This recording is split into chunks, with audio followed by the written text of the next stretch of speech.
Rahim. Mandi-mandi yang disunnahkan di dalam kitab Yaqutun Nafis itu menjelaskan bahwa macam-macam mandi yang disunnahkan itu banyak, sangat banyak. Di sini tidak disebutkan keseluruhan. Bahkan ada yang mengatakan macam-macam mandi yang disunnahkan oleh syariat itu ada yang mengatakan 37 macam.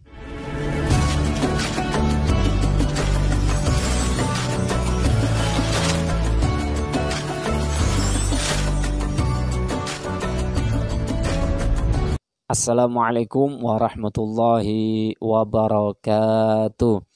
Al-Fatiha ila ruhi sayyidina wa habibina wa syafi'ina Rasulillah Muhammad bin Abdullah, thumma ila abaihi wa ikhwanihi minal anbiya wal mursalin, thumma ila kafati ashabi Rasulillah ajma'in wa ahli baitihi wa azwajihi wa dzurriyyati ajma'in, khususan minhum sayyidina Imam al-Muhajir ila Allah Ahmad bin Isa wa usulihi wa fur'ihi, thumma ila ruhi khususan Habib Ja'far bin Sakhan Asgaf, Abdul Qadir bin Hasan Asgaf, Abu Bakar Muhammad Asgaf wa usulihim wa fur'ihim, thumma ila arwahi khususan Sayyid Ahmad bin Umar Asy-Syatiri, thumma ila arwahi ususan Abi Abdurrahman wa Muslimah wa usulihima wa fur'ihima, thumma ila arwahi abaihi, thumma ila ruhi, thumma walidina wa walidikum wa watina wa watikum wa muslimina a'imah wa ila hadarati Nabi Muhammadin sallallahu alaihi wasallam. Al-Fatihah. A'udzu billahi minasyaitonir rajim. Bismillahirrahmanirrahim. Alhamdulillahi rabbil alamin arrahmanir rahim maliki yaumiddin. Iyyaka na'budu wa iyyaka nasta'in ihdinas siratal mustaqim siratal ladzina an'amta 'alaihim ghairil maghdubi 'alaihim waladdallin. Amin. Kemarin sudah kita bahas tentang sunnahnya saat kita mandi. Pertemuan kemarin sudah bahas itu. Sekarang kita menginjak bab berikutnya, yaitu pada halaman 21 tentang makruh-makruhnya saat kita mandi. Bismillahirrahmanirrahim. Makruhatul ghusli hiya makruhatul wudu al-marah. Makruhnya mandi itu sama dengan makruhnya saat kita berwudu. Jadi kemarin sudah dijelaskan di antara makruhnya wudu itu ada yang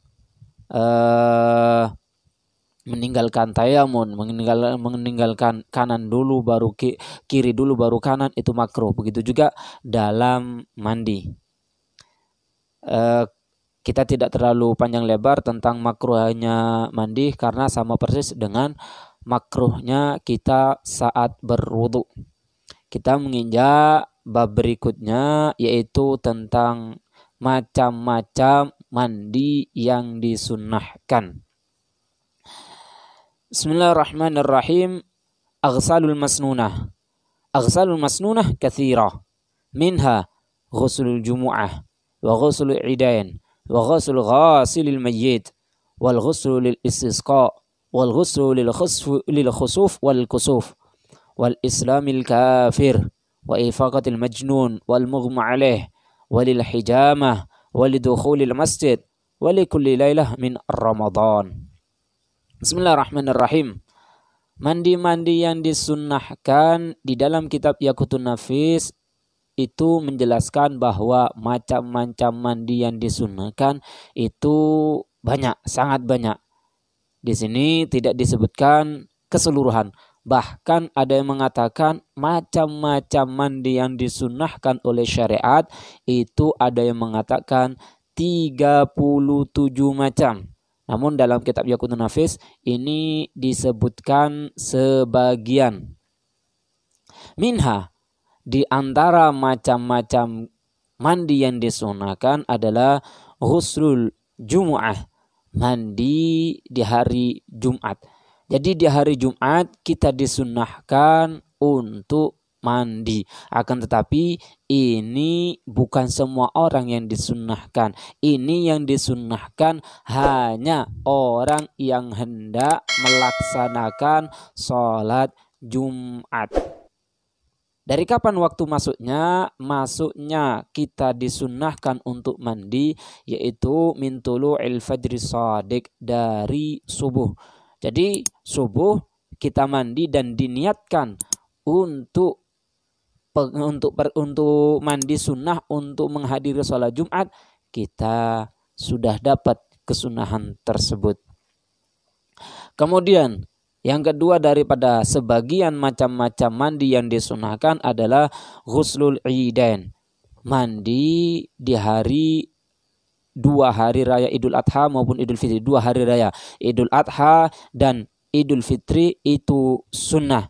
Ini sunnah bukan hanya orang yang hendak melaksanakan sholat Idul Fitri maupun Idul Adha, juga disunahkan bagi orang yang tidak ingin melaksanakan sholat Idul Fitri maupun Idul Adha, juga disunahkan.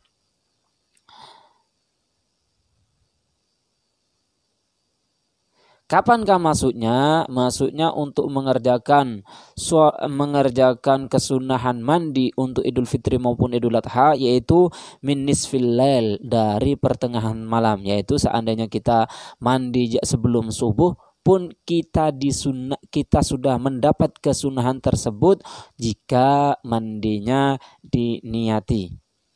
Kemudian macam-macam kesunahan yang berikutnya adalah ghusl ghasilil mayyit.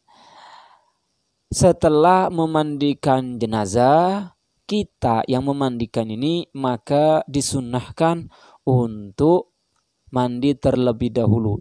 Seandainya kita memandikan jenazah, setelah selesai kita balik ke rumah, pulang ke rumah, di situ kita disunahkan untuk mandi. Kenapa? Untuk dengan mandi tersebut tenaga kita akan pulih kembali, akan seger. Kemudian wa ghuslul istisqa, disunahkan juga ghuslul istisqa, disunahkan untuk mandi ketika kita hendak mengerjakan salat istisqa.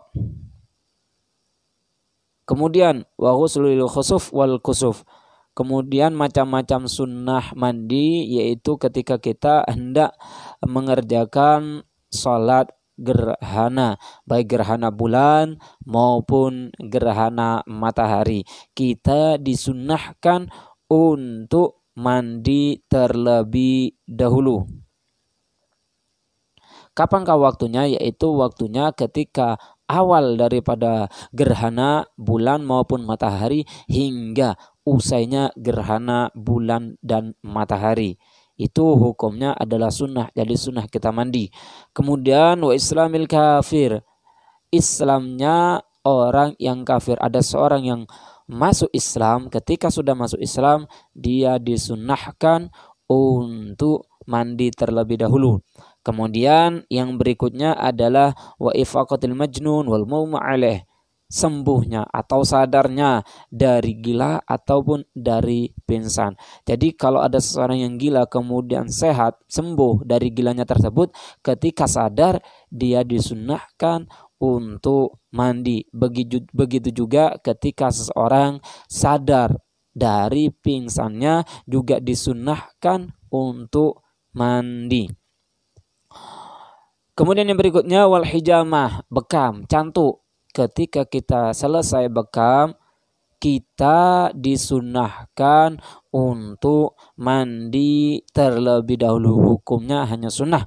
Kemudian walidukhulil masjid, ketika kita hendak masuk ke masjid, kita disunahkan untuk mandi terlebih dahulu. Kemudian yang terakhir daripada sebagian macam-macam mandi yang disunahkan adalah walikulli lailah min Ramadan, setiap malam di bulan Ramadan. Ini waktunya dari terbenamnya matahari sampai terbitnya fajar, itu hukumnya sunnah kita mandi setiap malam di bulan Ramadan. Jadi ma'asyarul ikhwani rahimakumullah, saya ulangi tentang macam-macam kesunahan untuk mandi. Yang pertama, ketika kita hendak mengerjakan sholat Jumat. Yang kedua, ketika kita hendak mengerjakan sholat Id ataupun sholat Idul Adha maupun Idul Fitri. Kemudian kita disunnahkan setelah kita disunnahkan mandi setelah kita memandikan jenazah. Kemudian kita disunnahkan mandi ketika kita hendak melaksanakan sholat istisqa. Kemudian kita juga disunnahkan ketika kita hendak melaksanakan sholat gerhana, baik gerhana matahari maupun gerhana rembulan. Kemudian kita juga disunnahkan ketika seseorang masuk agama Islam. Mu'allaf itu disunnahkan untuk mandi. Kemudian sadar atau sembuh dari gila ataupun dari pingsan disunnahkan untuk mandi. Setelah bekam, setelah cantuk disunnahkan untuk mandi. Ketika hendak masuk masjid disunnahkan mandi. Kemudian setiap malam di bulan Ramadan juga disunnahkan untuk mandi. Mudah-mudahan yang sedikit ini bisa kita amalkan sehingga kita bisa menjadi umatnya Nabi Muhammad SAW yang selalu menjaga kesunahan-kesunahan beliau. Amin amin ya rabbal alamin. Hadza minni. Wassalamualaikum warahmatullahi wabarakatuh.